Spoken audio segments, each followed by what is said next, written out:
ज्ञानी हा समाज सगळा दैवा हाती माणूस दुबळा सर्वावरती पाखर असू द्या आपल्या मायेची अनुसरा शिकवण बुद्धाची अनुसरा शिकवण बुद्धाची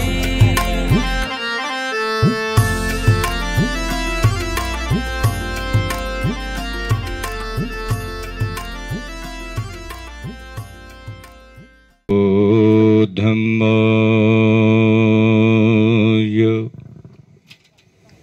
नमो संघाय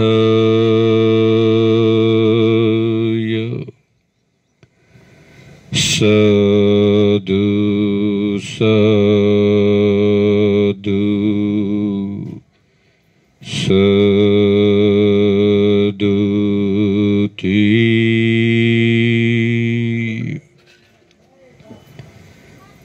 संपूर्ण जगाला दुःखमुक्तीचा संदेश देणारे दुःखमुक्तीचे मार्गदाता दुःखमुक्त महामानव, ज्यांचं चित्त पौर्णिमेच्या शीतल चंद्रमाप्रमाणे शांत, गंभीर, चतुर आणि निष्कलंक होतं, असे ते देव आणि मनुष्यांचे शास्ता, सुगत जीन तथागत, लोकविद मनाचे सारथी, विश्ववंदनीय तथागत बुद्ध, तथागतांच्या शुद्ध प्रज्ञेतून प्रकाशित मानवी दुःखमुक्तीचा आर्य संदेश मध्यमा पटिपदा परियोसत्थ बुद्ध उदान बुद्धवाणी बौद्धम्म सुगत उपदेशित मानवी दुःखमुक्तीचे आर्य सत्य पुनश्च एकदा अनंत लोकसत्वास प्राप्त होऊ दे। ज्या महापुरुषाच्या ऐतिहासिक धम्मक्रांती प्रभावाने प्राचीन जंबूद्वीपाचे हे महान बुद्ध सत्य विद्यमान कोटी कोटी भारतीय मनास प्राप्त झाले आणि धन्य धन्य झाली ही भूमी, असे ते धम्मचक्र परिवर्तनाचे अनुप्रवर्तक पूजनीय बोधिसत्व विश्वरत्न डॉक्टर बाबासाहेब आंबेडकर, उपस्थित सद्धम्मातीत सद्धम्मशील धम्मपिपासू श्रद्धासंपन्न तांबेवाग बौद्ध परिवारातील संपूर्ण परिवार सदस्य आणि आज तांबेवाग बौद्ध परिवार आणि त्यांच्या सर्व सदस्याकरिता आपली विशेष मंगल मैत्री आणि संवेदना व्यक्त करण्याहेतू आपण सर्व उपस्थित बौद्ध उपासक उपासिका बालक तथा बालिका प्रिय सज्जन हो, आज बुद्धाब्द वर्ष 2569 कार्तिक पौर्णिमा मास प्रवासाच्या सायंकाळच्या प्रहारी ज्येष्ठ बौद्धाचार्य धम्मप्रचारक कालकथित स्मृतिशेष उत्तम पांडुरंग तांबेवाग यांचा आज प्रथम पुण्य स्मरण दिन, त्याला पालीमध्ये आपण प्रथमो पुण्य सती संखारो, सती आणि स्मरण करणे, मृत्यूनंतर अनुमोदित केलेल्या या प्रवासाला 1 वर्षाचा कालावधी आज पूर्ण होत आहे। त्या परिवारातील ज्यांना आपण इमिजिएट फॅमिली मेंबर म्हणूयात, त्यांच्याकरिता त्यांचा हयातीत असलेला प्रवास आणि या जगाचा निरोप घेतल्यानंतरचा 1 वर्षाचा प्रवास, तर हे दोन्ही अनुभव आज तांबेवाग परिवार आणि त्यांच्या सर्व सदस्यांकडे अनुमोदित आहेत। त्यांच्या परिवारातील ज्येष्ठ आणि कुटुंब प्रमुख बौद्ध उपासिका शालन उत्तम तांबेवाग मातोश्री, की ज्या ज्येष्ठ रूपाने त्यांच्या परिवारात आहेत, बौद्धोपासक आयुष्यमान वैभव उत्तम तांबेवाग, आयुष्यमानिनी दीक्षा वैभव तांबेवाग, त्यांच्या परिवारातील सदस्य रूपाने आयुष्यमान अमोल उत्तम तांबेवाग, आयुष्यमानिनी प्रियंका अमोल तांबेवाग, शीतल सिद्धार्थ कांबळे, त्यानंतर नेक्स्ट जनरेशन आपण ज्याला म्हणूया, आयुष्यमान विकास सिद्धार्थ कांबळे, विश्वजित सिद्धार्थ कांबळे, विहंग अमोल तांबेवाघ, आराध्या वैभव तांबेवाघ, अर्पिता अमोल तांबेवाघ आणि परिवार सदस्य. विशेष रूपाने आज धम्मप्रचारक आणि बौद्धाचार्य या एका विशेष उपाधीने अनुल्लेखित असलेले हे व्यक्तिमत्व आणि त्यांच्या काया वाचा आणि मनस्वी कुशल कर्माला पुण्यस्मरण दिनाचे औचित्य साधून आज कार्तिक पौर्णिमेच्या या अत्यंत पवित्र प्रवासामध्ये एका धम्म शासनामध्ये रत असलेल्या व्यक्तिमत्वाला त्यांच्या मरणोपरांत आपण अनुमोदन देत आहोत. त्यावेळेला आयुष्यमान ज्यांच्या प्रयत्नाने मला इथे येता आलं ते आयुष्यमान वैभव सर आणि त्यांचा परिवार यांना मी आग्रह करेल की please offer flowers, light, garland and essence to the Buddha and Bodhisattva to express their gratitude as Saddha belong to the Mahapurusha. तांबेवाघ परिवारातील सदस्य तथागत बुद्ध, पूजनीय बोधिसत्व डॉक्टर बाबासाहेब आंबेडकर आणि कालकथित उत्तम पांडुरंग तांबेवाघ यांच्याप्रती आपली श्रद्धा समर्पित करण्याहेतू पुष्प, दीप आणि धूप समर्पित करून महापुरुषांना अभिवादन करतील. त्यानंतर आपल्या सर्वांना मी स्वतः डॉक्टर बदंत मैत्रीय घोष आयुपाल महास्तवीर शील प्रदान करेल. शील प्रदान करून आपण बुद्धानुसती या गाथेचे स्मरण करूया आणि त्यानंतर आजच्या कार्यक्रमाच्या संदर्भात बौद्ध साहित्यामध्ये उल्लेखित केल्या गेलेल्या काही आपल्याला अपरिचित आणि अनभिज्ञ असलेल्या बौद्ध तत्वज्ञानावरती काही क्षण आपण धम्मश्रवण करूया. शेवटी मंगलमैत्री गाथा होईल आणि मंगलमैत्री गाथेनंतर समग्र तांबेवाघ परिवार यांच्याकडून आलेल्या भिक्खू संघाला काशाय वस्त्र आणि भिक्षापात्र दान देऊन त्यांचा गौरव या प्रसंगी अनुमोदित होईल. या रूपाने आपला कार्यक्रम पुढे अनुमोदित होईल. तेव्हा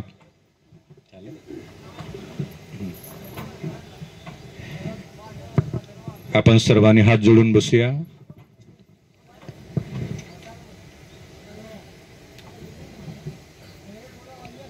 कालकथित दिवंगत उत्तम पांडुरंग तांबेवाघ 1950 ते 1924 हा प्रदीर्घ त्यांच्या जीवन प्रवासातलं प्रत्यक्ष अनुभवलेलं या निसर्गातलं त्यांचं वैभव धम्मरूपाने अधिक स्मरणीय होते.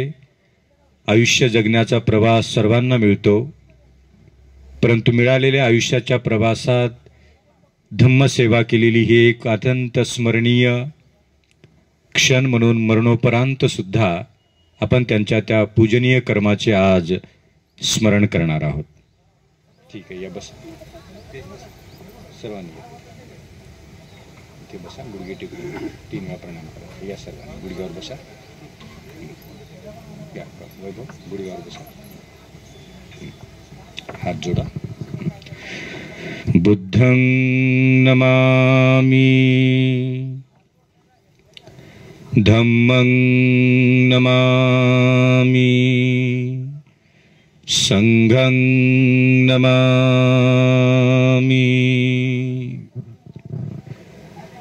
आजच्या विधी संस्कारास प्रारंभित होत असताना तथागतांच्या ठायी असलेल्या श्रेष्ठ बुद्ध बलाचे पहिले वचन.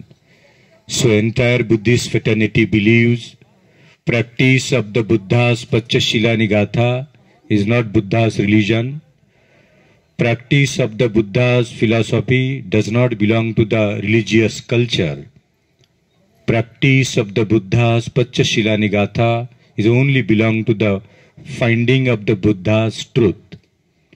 जी गाथा आपण म्हणणार आहोत, त्या क्षणाला अनुमोदित करणार आहोत, त्या गाथेला साऱ्या विश्वभरातील बौद्ध जनता हे तथागतांच्या बोधिप्राप्तीनंतर या जगाला मिळालेलं पहिलं वचन. So practice of the Buddha's Panchashila निगाथा is a authentic and first word of the Buddha after enlightenment of the Buddha. या संस्कारास पंचशिलाने सुरुवात करण्याचा हेतूच आहे की बुद्ध तथागतांच्या मुखातून या जगाला मिळालेलं पहिलं वचन पहिली गाथा, पहिला शब्द अर्थात शील गाथा. सर्वांनी हात जोडूया. पाली सूत्र वचन मी पुढे म्हणेल. मोठ्या शांत आणि एकाग्र चित्ताने पाली सूत्र वचन बुद्ध गाथा माझ्या पाठोपाठ म्हणावे. नमो तस्स भगवतो अरहतो सम्मा संबुद्धस्स.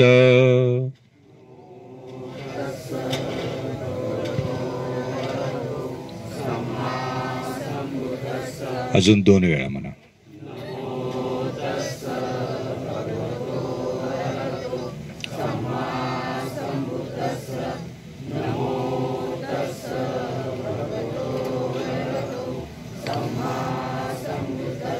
बुद्धं शरणं गच्छामि.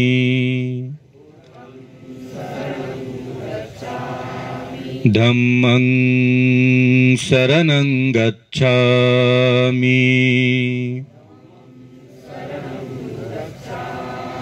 संघं शरणं गच्छामि. द्वितीयंपि बुद्धं शरणं गच्छामि.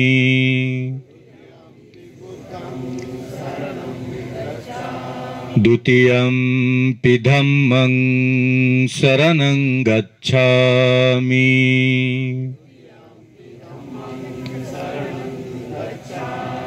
द्वितीयंपि संघं शरणं गच्छामि.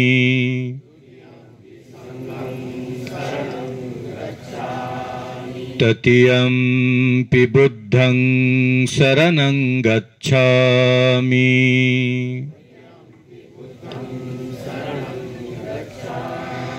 तृतीयंपि धम्मं शरणं गच्छामि.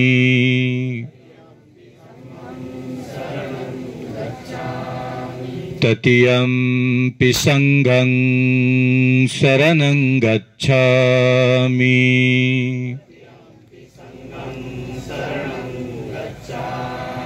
पानातिपाता वेरमणि सिक्खापदं समादियामि.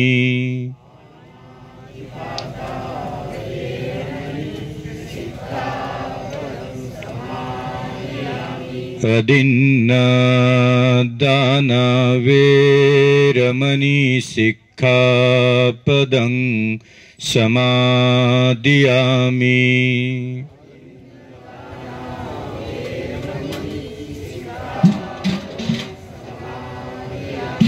कामेषु मिच्छाचारा वेरमणि सिक्खापदं समादियामि.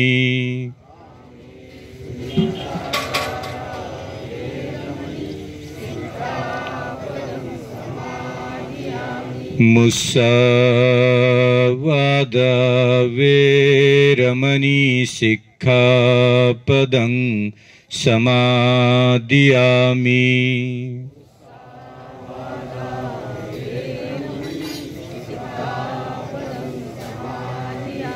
सुरामेरय मज्जपमादधाना वेरमणि सिक्खापदं समादियामि.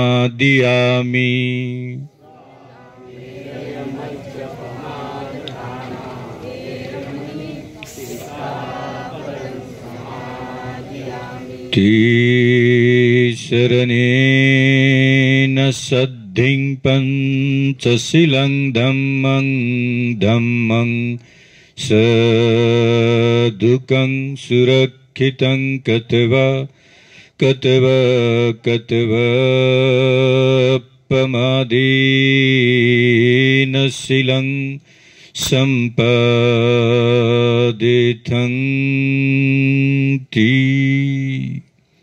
सर्वांनी म्हणूया. अहं भन्ते अहं भन्ते. तथागताच्या श्रेष्ठ बुद्ध स्वयंबलाने तांबेवाघ परिवार आणि सदस्य आपले अनंत मंगल हो, अनंत मंगल हो. बुद्ध स्मरण गाथा वदण्यात येत आहे. तथागताच्या श्रेष्ठ धम्मवदनाने अनेकांना निब्बानाचे अनुमोदन झाले. त्या श्रेष्ठ धम्मगाथास अनुमोदित करून अनंत रूपाने तांबेवाघ बौद्ध परिवार आणि सदस्यास अनंत मंगल मैत्री, अनंत मंगल मैत्री. संघ तपस्या अनंत रूपाने हे धम्मचक्र अनुगामित करीत आहे. त्या अनंत संघ तपस्येचे स्मरण करीत आहोत. ज्यांना ज्यांना म्हणता येईल त्यांनी भिक्खू संघाच्या समवेत म्हणण्याचा प्रयत्न करूया.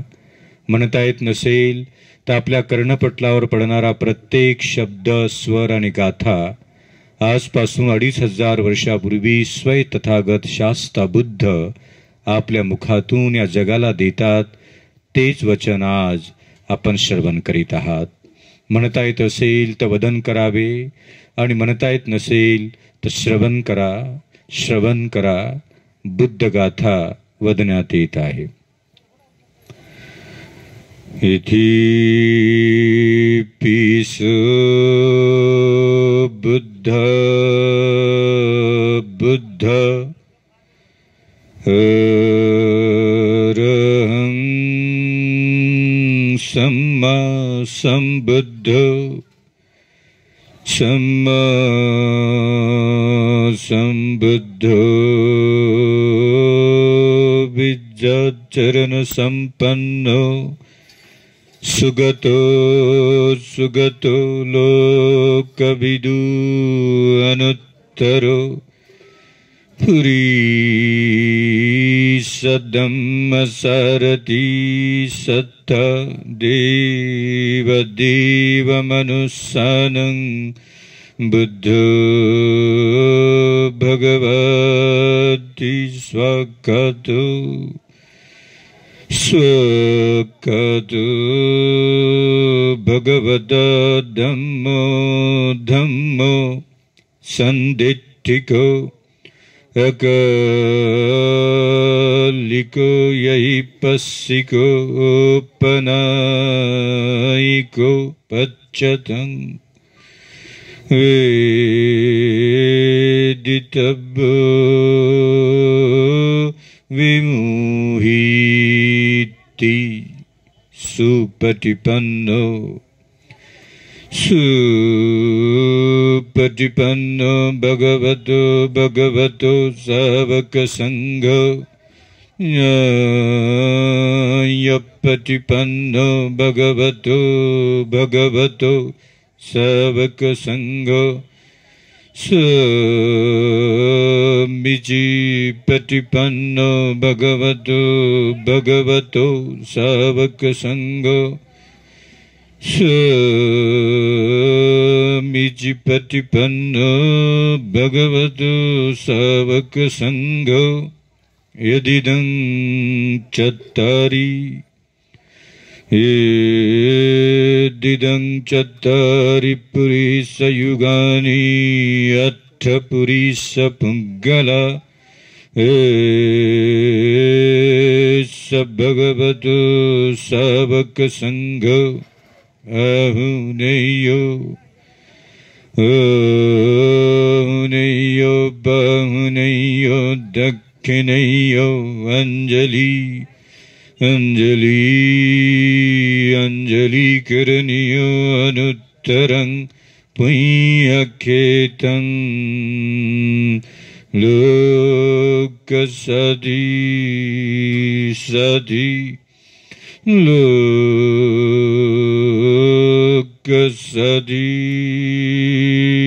इत्तेनं एतेन सज्जवज्जेन सोतुते भवतु सर्वदा एतेन एतेन सज्जवज्जेन होतु ते सबभया सबरोगा सबदुःख विनश्यतु एतेन सज्जवज्जेन होतु ते जय जय जय मंगलं ती. सर्वांनी म्हणूया अहं भन्ते अहं भन्ते. सूत्रयाचना मी पुढे म्हणेल. शुद्ध चित्ताची एकाग्रता करून माझ्या पाठोपाठ सर्वांनी म्हणूया. समंता चक्रवालेषु अत्रा गच्छन्तु देवता सद्धम्मं मुनिराजस्य सुनन्तु सगमोखदं सगमोखदं धम्मसवन कालो अयं भदन्ता. धम्मसवन कालो अयं भदन्ता अयं भदन्ता. हे संत संत चीता ती शरण शरण यत्थलोकंतरे वा ब्रह्म ब्रह्म ब्रह्म च देवा गुणगण गहन व्यावत्त सब्बकालं एते एते अयन्तु देवा वरकनकमये मेरुराजे वसन्तो वसन्तो सन्तो सन्तो सहेतु मुनिवरवचनं सुतु मगसमग्गा. सब्बेषु चक्रवालेषु यक्खा देवा च ब्रह्मणो यंगमेहि कतं पुयं सब संपत्ति साधकं. सुवेतं अनुमोदित्वा समग्गा समग्गा शासने रता पमादरहिता हन्तु हन्तु रक्षासु विशेषतो शासनं पिच्च लोकं च देवा देवा रक्षन्तु सर्वदा. सदीहन्तु सुखी सब्बे सबे परिवारे हि अत्तनो अनिगा अनिगा अनिगा सुमना हन्तु सह सह सब्बेहि आतिभ्यि. रजतो वा चूरतो वा मनुष्यतो वा अमनुष्यतो वा अगित्ततो वा उदकतो वा पिशचतो वा खानुकतो वा नखत्ततो वा जनपदरोगतो वा सद्धम्मतो वा असपुरीशतो वा चंदहतीयसमीगोन कुखर अहिबिच्छिका मनीसप्पदीपीयच्चतरच्च सुकर सादिहि नाना नाना भयतो वा नाना रोगतो वा नाना उपद्रवतो वा रखं रखं गणन्तु एतेन सच्चवज्रेन सोतु ते भवतु सर्वदा. एतेन सच्चवज्रेन होतु ते सबभया सबदुःखा सबरोगा विनाशतु सब रोग विनाशतु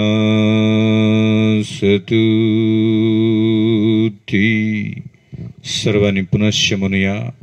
अहम भन्ते साधु साधु साधु. अनंत पुण्यमय अनंत दानमय अनंत पुण्य अनंत पारमी अनंत कम्मो कुशलो सती पुण्यंती पारमी कम्मो कुशलो कुशलो अनंत पुण्य कम्म परमीति पुण्यं साधु साधु साधु. अशा प्रकारे सद्धम्मातीत सद्धम्मशील आदरणीय तांबेबाग बौद्ध परिवार, ज्येष्ठ मातोश्री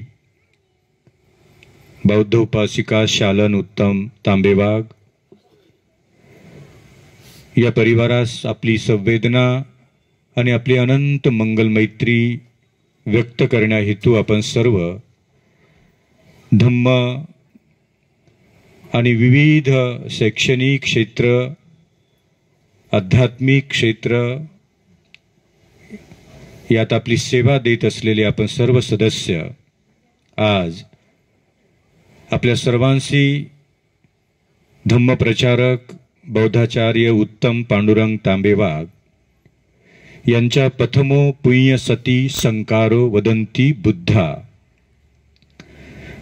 बौद्ध साहित्यामध्ये विशेष रूपाने मरणोपरांत काही करावे असा फारसा कुठे उपदेश केलेला दिसून येत नाही.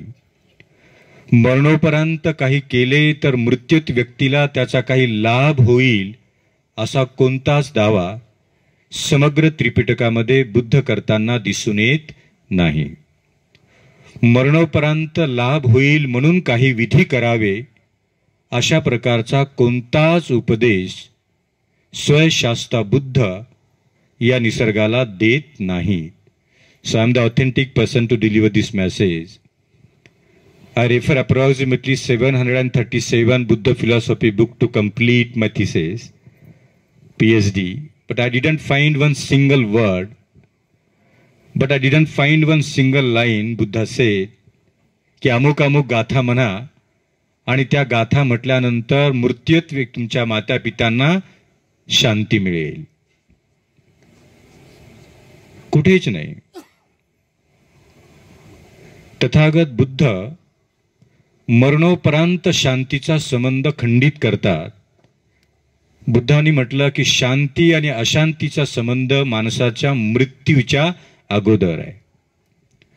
मृत्यूनंतरच्या शांतीचा जर कोणी खटाटोप करत असेल तर त्याला बुद्धांनी केवळ कर्मकांड, अंधश्रद्धा, अनैसर्गिक भाव अशा प्रकारचा उल्लेख करून बुद्धशास्त्र मरणोपरांत करण्यात येणाऱ्या विधी संस्काराचे निसर्गात प्रथमतः खंडन करतात. शास्त्रा बुद्धांच्या अगोदर आणि बुद्ध तथागताच्या नंतरही कित्येक लोक आपल्या धर्माचा आधार घेऊन असे म्हणतात, मानतात, स्वीकारतात की जिवंतपणी मातापित्यांची सेवा करता आली नाही, पण मृत्यूनंतर मात्र माझ्या आईला स्वर्ग मिळावा म्हणून शास्त्रामध्ये जे जे सांगितलं आहे ते सारं मी पूर्ण करेल. जिवंतपणी करता आलं नाही पण मृत्यूनंतर करेल. आणि मग शास्त्रात काय काय सांगितलं तर बऱ्याच वेळेला असं म्हटलं गेलं आहे की आपण आपल्या मातापित्यांच्या मृत्यूनंतरच्या स्वर्ग प्राप्तीसाठी धर्म सिद्धांताप्रमाणे अमुक अमुक गाथा म्हणा अमुक अमुक जागेवर जाऊन म्हणा. तुम्ही जिथे राहता तिथे म्हणून फायदा नाही. अमुक अमुक जागेत जा, तिथे म्हणा. आणि जिथे कुठे तुमचे मरणोपरांत मातापित्यांचा संचार असेल तिथे त्याचा लाभ होईल. आता इथे बुद्ध मात्र या साऱ्या सिद्धांतांचं खंडन करताना म्हणतात, हे सज्जना, तुझ्या थोर मातापित्यांना मृत्यूनंतर काही मिळावे असे तुला वाटत असेल आणि तू जर काही करत असशील तर त्याचा लाभ होत आहे की नाही याचा कोणताच अनुभव जगातल्या कोणत्याच माणसाकडे उपलब्ध नाही. परंतु जिवंत असणाऱ्या मातापित्यांना मृत्यू येईपर्यंत मी सदैव माझ्या मातापित्यांची सेवा केली. आता मृत्यूनंतर मी काही नाही केलं तरी चालेल, कारण मृत्यूचा अंतिम क्षण येईपर्यंत मी माझ्या मातापित्यांना भोजन दिलं, मी माझ्या मातापित्यांना वस्त्र दिले, मी माझ्या मातापित्यांना वृद्धपकाळाच्या आजारपणात औषध दिले, नितांत सेवा केली आणि मृत्यू येईपर्यंत माझ्या आई वडिलांसोबत माझा संवाद होता. बुद्ध म्हणतात या चारच गोष्टी तुमच्याकडे आहेत की मृत्यूचा अंतिम क्षण येईपर्यंत मला या भरलेल्या घरात कधी भोजनाची प्रतीक्षा करावी लागली नाही. असं जर तुमच्या मातापित्यांना वाटत असेल तर तुम्ही मृत्यूच्या अगोदरच आपल्या मातापित्यांना स्वर्ग दिला आहे. भरलेलं घर आहे आणि भरलेल्या घरात 12 वाजून गेले, 1 वाजून गेले, 2 वाजले, पण 75 वर्षाच्या आईच्या पुढ्यात भोजन गेलंच नाही. तर बुद्ध म्हणतात भरलेल्या घरात मला भोजनाची प्रतीक्षा करावी लागते. त्या अत्यंत वेदना होतात आणि वेदनेला बुद्ध म्हणतात जिवंतपणीच नरक यातना पाहायला मिळतात. मृत्यूनंतर ना स्वर्ग आहे ना मृत्यूनंतर यातना आहे. मृत्यू येईपर्यंत या घरातल्या लोकांनी माझ्या भोजनाचा सत्कार केला आणि 12चा ठोका वाजला की पहिलं भोजन मला मिळालं. अशा मातापित्यांच्या मृत्यूनंतर त्यांच्या स्मरणार्थ भोजन कुठे ठेवण्याची गरजच नाही, कारण जिवंत असतानाच मी भोजन देऊन भोजनाच्या कर्तव्यातून मी मुक्त आहे. हे सज्जना, जर भोजन द्यायचेच आहे तर मातापित्यांच्या मृत्यूची प्रतीक्षा करू नको. जिवंत असताना पाहिजे ते भोजन, आवडणारं भोजन, ज्या वेळेला पाहिजे त्या वेळेला दिलेलं भोजन प्रत्यक्ष तुझ्या आईने, तुझ्या वडिलांनी मृत्यूच्या अगोदर तू दिलेल्या भोजनाचा लाभ घेतला. एकदा का मृत्यू झाला आणि फोटोच्या समोर कितीही पंचपक्वान्न करून ठेवू दे, माझ्या आईला वडिलाला हे आवडायचं, ते आवडायचं, ते आवडायचं, जिवंतपणे अजिबात काही दिलं नाही आणि मृत्यूनंतर म्हणे हे पण आवडायचं, ते पण करा, ते पण करा, शेतात ठेवा, कोणी टेरेसवर ठेवा, कोणी म्हणते फोटो समोर ठेवा. इथे मात्र बुद्ध विरोध करतात. हे सज्जना, कोणत्या मान्यताच्या अधीन जाऊन मृत्यूनंतर कर्मकांड करत बसण्यापेक्षा जिवंत असणाऱ्या आईला मृत्यू येईपर्यंत मी भोजन देत राहिलो. आईला मृत्यूच्या अगोदर दिलेलं समाधान आणि आईची नितांत मी सेवा केली म्हणून आपल्याला मिळालेलं समाधान. आईने सतत म्हणावं, मला कधी इथे वस्त्र मागण्याची वेळच पडली नाही. जरा जरी काही निघालं तर कोणी ना कोणीतरी मला वस्त्र दिले. मला वस्त्राची प्रतीक्षा करावीच लागली नाही. कोणाचा जन्मदिवस आला मला पहिले वस्त्र दिलं, कोणाचं लग्न निघालं पहिले मला वस्त्र मिळालं, कोणाचं सुख येऊ कोणाचं दुःख येऊ मला वस्त्र देत राहिले. मृत्यू येईपर्यंत या भरलेल्या घरात कधी मला वस्त्राची प्रतीक्षा करावी लागली नाही. बुद्ध म्हणतात जिवंतपणीच आपल्या आई वडिलांना दिलेला स्वर्ग आहे. पण या भरलेल्या घरात जीर्ण माझे वस्त्र झालेत, परंतु माझ्या वस्त्राकडे कोणाचं लक्षच नाही. वृद्धपकाळात वेळेवर मला वस्त्र मिळालेच नाही. काही लोक म्हणतात जिवंत असताना देता आलं नाही, मग 5-5 हजाराचे वस्त्र प्रेतावर टाकतात. म्हणतात जिवंतपणे इथं नव्हतं म्हणतात, मी जिवंतपणे दिलं नाही म्हणतात, जिवंतपणे माझं घेतलं नाही म्हणतात. बुद्ध म्हणतात हे सज्जना, मृत्यूच्या नंतर दिलेलं वस्त्र त्याचा कोणताच लाभ मृत्यूत माता पित्यांना होतच नाही. वस्त्र द्यायचेच असेल तर माता पित्यांच्या मृत्यूची प्रतीक्षा करू नको, जिवंत असतानाच दे. आजारपणाच्या प्रवासात, केवळ आजारपणाच्या अनुभवात थोर माता पित्यांनी म्हणावं की मृत्यू येईपर्यंत जेव्हा जेव्हा शरीरात वेदना आली, जराही विचार न करता कोणी ना कोणी मला हॉस्पिटलाइज केलं, ऍडमिट केलं. ऍडमिट नाही, माझी सेवा केली, मला औषध दिलं, अनेक वेळा आजारातून मुक्त केले. हे सज्जना, वृद्धकाळाच्या प्रवासात थोर माता पित्याच्या आजारपणात केलेली सेवा जिवंतपणीच दिलेला स्वर्ग आहे. की या भरलेल्या घरात मला औषधाची प्रतीक्षा करावी लागली नाही. मी वेदनेने विव्हळत आहे पण मला कोणी हॉस्पिटलाइज करत नाही असा कधी वाटलेच नाही. जरा जरी काही झाले तर सर्वात अगोदर मला सारी सेवा मिळाली. हे मरणा, तुला ज्या वेळेला यायचं तेव्हा येऊ दे,